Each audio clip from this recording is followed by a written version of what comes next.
اللہ رب العزت نے انسانیت کی ہدایت کے لیے جن اشخاص کا انتخاب براہ راست فرمایا اور جن پر اللہ وحی نازل فرماتے ہیں، جن کے سر پہ تاج نبوت رکھتے ہیں، اس کو نبی کہتے ہیں۔ نبی کا کام کیا ہے؟ خالق سے علم و عمل لینا اور مخلوق کو علم و عمل دینا۔ نبی خالق اور مخلوق کے درمیان واسطہ ہوتا ہے۔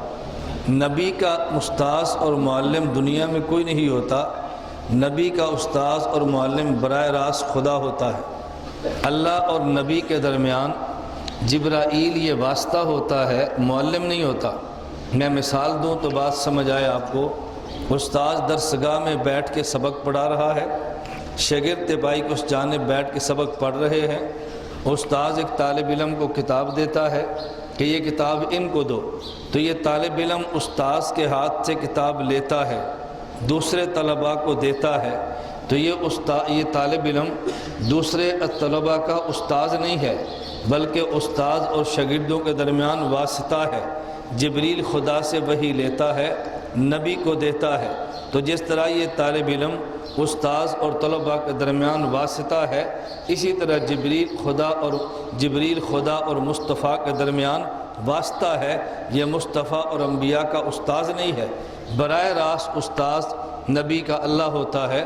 تو نبی امت اور خالق اور مخلوق کے درمیان واسطے کا کام دیتا ہے۔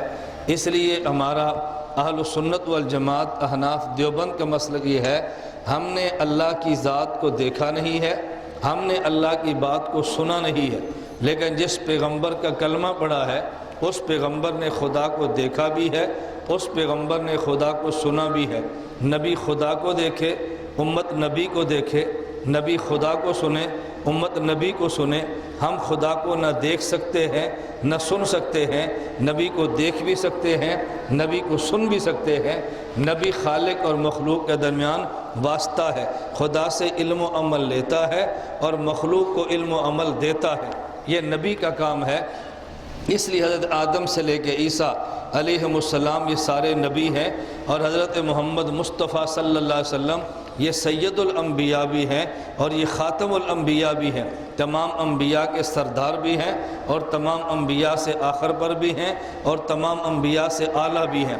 ہمارے نبی سید الانبیاء بھی ہیں اور ہمارے نبی خاتم الانبیاء بھی ہیں۔ میں بتا یہ رہا تھا کہ نبی خالق اور مخلوق کے درمیان واسطہ ہے، اللہ سے علم و عمل لیتا ہے، مخلوق کو علم و عمل دیتا ہے۔ یہ نبی کا کام ہے۔ آپ کہیں گے کہاں لکھا ہے؟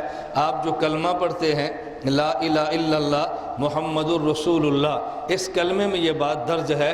ہمارے پیغمبر رسول ہیں، رسول رسالت سے بنا ہے، رسالت کا معنی پیغام ہے، اور پیغام والے کے دو کام ہوتے ہیں، جس نے بھیجا ہے اس سے پیغام لینا، جن کی طرف بھیجا ہے انہیں پیغام دینا۔ اور دنیا میں پیغام دو طرح سے چلتے ہیں۔ ایک پیغام یوں چلتا ہے، پیغام دینے والا مراد بھی دے الفاظ بھی دے۔ نمبر دو، پیغام دینے والا مراد تو دے مگر الفاظ نہ دے۔ اگر پیغام دینے والا مراد اور الفاظ دونوں دے، یہ پیغام بھی چلتا ہے۔ آپ کے مردان میں جلسے ہیں، اشتہار چھپ جاتا ہے، اس کے اوپر موضوع بھی لکھا ہوتا ہے، آنے والے خطیب کا نام بھی لکھا ہے۔ آج کا ہمارا یہ جلسہ اور بیان ہے، اس کا کوئی اشتہار نہیں ہے۔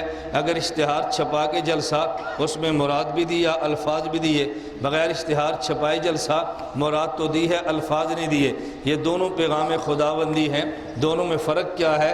جہاں اللہ نبی کو مراد اور الفاظ دونوں دے، اس پیغام کا نام قرآن ہے۔ اللہ نبی کو مراد دے الفاظ نہ دے، اس کا نام حدیث ہے۔ قرآن میں مراد خدا الفاظ خدا کی صورت میں ہے، حدیث میں مراد خدا الفاظ مصطفیٰ کی صورت میں ہے۔ وہ بھی پیغام خداوندی، یہ بھی پیغام خداوندی۔